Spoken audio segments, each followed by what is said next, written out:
Здравствуйте, уважаемые товарищи! Мы продолжаем цикл наших передач о героическом эпосе кыргызского народа Манасия.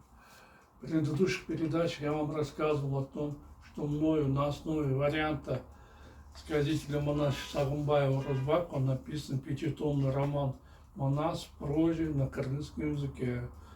Вот эти книги я провел через экспертизу экспертизу Академии образования при Министерстве образования и науки нашей республики. И в настоящее время эти книги включены в школьную программу в качестве учебного пособия при изучении эпоса Манас. Кроме этого, чтобы облегчить изучение эпоса школьниками, я составил 2 рабочих тетради для 8-11 классов кыргызских школ. Они также сейчас включены в школьную программу по решению Академии образования. Затем, чтобы еще больше популяризировать наш героический эпос, я полностью перевел свой пятитомный роман на русский язык, и оба этих варианта выставил для продажи на своем интернет-сайте epos-manas.com. Кто хочет, тот может приобрести там мои книги. В настоящее время я работаю над 2-й частью трилогии «Манас» Семетеев. Мною закончен 1-й том данного произведения. Сейчас я пишу 2-й том Семетея. Чтобы дальше распространить эпос, я ежедневно выступаю своими видеороликами на YouTube-канале и на кыргызском и русском языке. Мои видеоролики на русском языке сопровождаются субтитрами на 112 языках мира. Это обозначает, что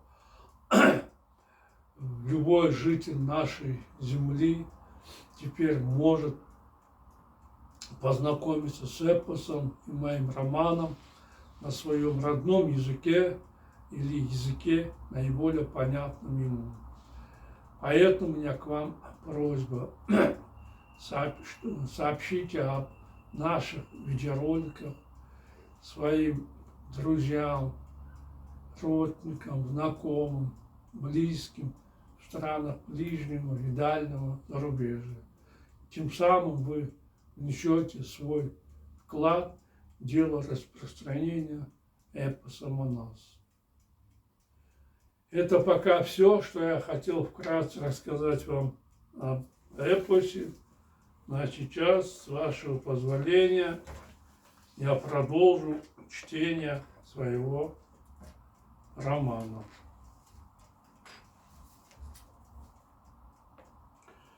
«Эй, вы, вельможи!» — заорал еще больше разозленный Кокчо. «Почему молчите и сидите тихо? Почему позволяете оставаться в целости, сохранности этому рабу и сидите, как ни в чем не бывало, вместо того, чтобы высказать ему все в лицо? Почему не режете его, как барана, не проливаете его кровь? Ателмамбет, бери, что хочешь, и отправляйся в дорогу. Уходи отсюда, бродячий раб!» «Ты, Кокчо, не кипятись», — терпеливо произнес Алмамбет. «У меня есть враг, против которого я должен выйти на поединок. И есть голова, чтобы выйти на Майдан.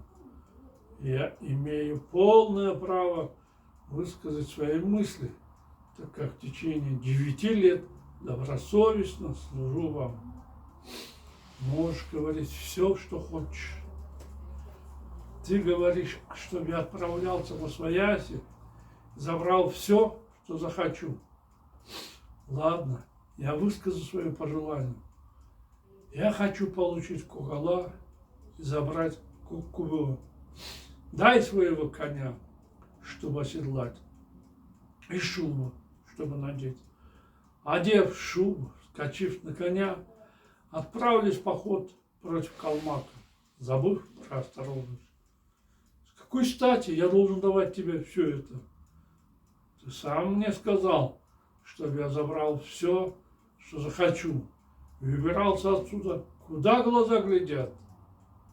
Не отказывайся от сказанного. Сдержи свои обещания.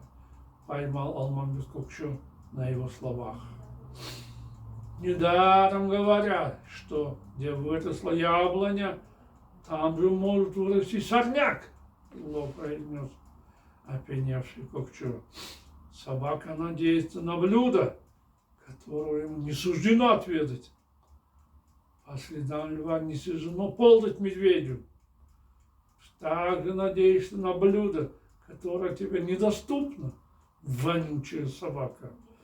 Иначе не стал бы спрашивать меня коня и шубу, бродячий китайский раб. И эти слова вызвали ярость Алмамбета. Неправильно говоришь, Кокчо, мрачно произнес он, едва сдерживая себя. Если ты яблони, а я сорняк, то засохнуть мне, если я в чем-то хуже тебя, сука Кокчо.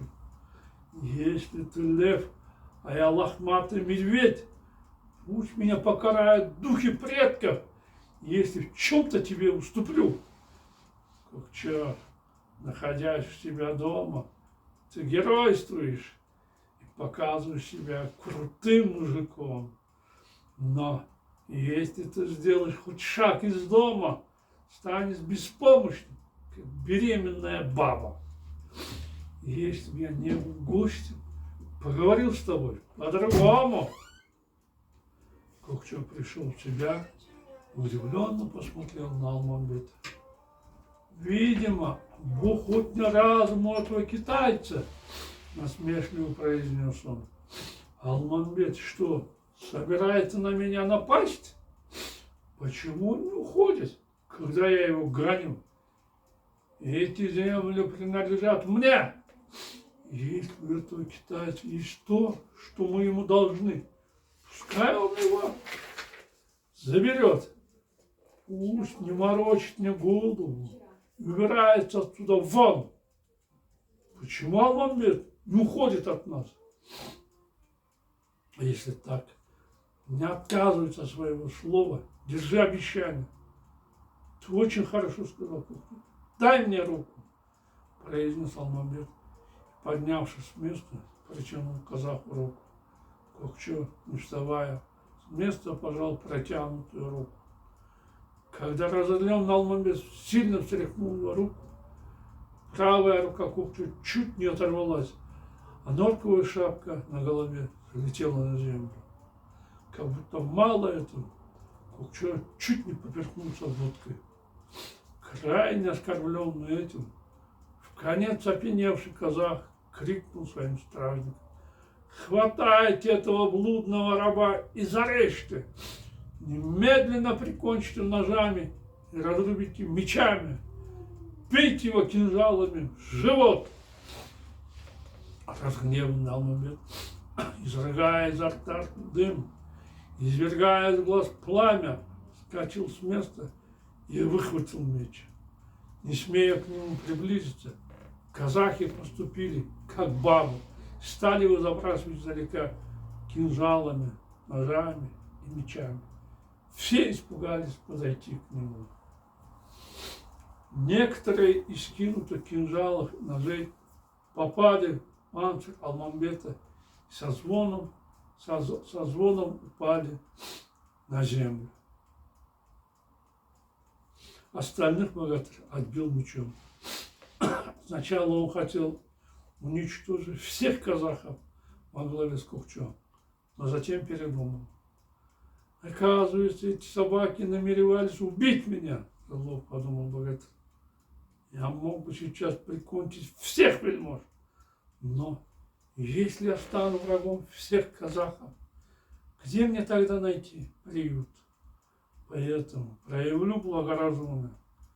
Если Кокчо поступил как собака, это его дело. А я уйду отсюда и посрамив честь. Не стоит брать грех на душу и проливать кровь казахов. Опечаленный Алмамбет направился к двери. Казахи расступились по сторонам, не смея преградить им дорогу. Когда богатырь ушел, они очень обрадовались, что наконец избавились от проклятого китайца. Выйдя на улицу, Алмамбет отправился к своему боевому коню Кылжирену. Что теперь делать? С горечью подумал богатырь, вскочив на коня. Самый лучший друг стал моим самым заклятым врагом. Куда податься? В это время из дома вышла Акеркеч, одетая в шелковое платье. Богатырь, куда направляешься? Сверкая глазами, обратился на Алмамбета. Разве ребенок может обижаться на отца? Брат может обидеться на старшего брата. Между ними может произойти размолвка. Как можно сердиться на это? Как я могу не сердиться на Кокчо? Гневно спросил Алмамбет, едва скрывая раздражение. Не злись, богатырь. Ты увидел, что вельможи тебе враги. Также видел, что Кокчо вдребезги пьян. Как сам знаешь, мой муж добродушный богатырь и очень легковерный человек. Если кто придет к нему пораньше и скажет что-нибудь, он полностью подается его словам. Поэтому всякий управляет им, как хочет. Не сердись на проделки Кокчо. Как я могу не обижаться на него? Недовольно произнес Алмамбет. Не надо так злиться на Кокчо, примирительно ответила Акеркеч. Сын, у которого есть отец, ссорится, а братья иногда дерутся между собой. Но из-за этого они не расходятся, снова сходятся. Как бы они крепко не поругались, братья на следующий день мирятся. И если вдруг кто-то из них умрет, они с громким плачем хоронят покойника. Нет, я уйду отсюда. Отдай на этот раз свой гнев мне, богатырь. Когда Кокчо протрезвеет, он разозлится за то, что его натравили на тебя, и крепко накажет вельможа. Кокчо никогда не пожелает тебе зла. Поэтому успокойся, не уходи. Нет, отрицательно покачал головой Алмамбет. Я не останусь здесь. Кокчо и вельможи попытались убить меня. Если бы ты видела брошенных в меня кинжалов и ножей, не стала бы так говорить. Будь на моем месте кто-нибудь другой, от попавших в него кинжалов там же испустил дух. Их было так много, что навряд ли поместились в охапку. Кокчо, на которую я надеялся и опирался, проявил враждебность. Я не могу оставаться здесь. И если останусь, непременно погибну. Не перегибай палку, Алмамбет. Ни один казах не хочет убивать тебя. Будь здорова, Акеркеч. Не стоит меня останавливать. Я все равно уйду. Ну вот, уважаемые товарищи, наше время подошло к концу. Я прощаюсь с вами. До свидания. До новых встреч.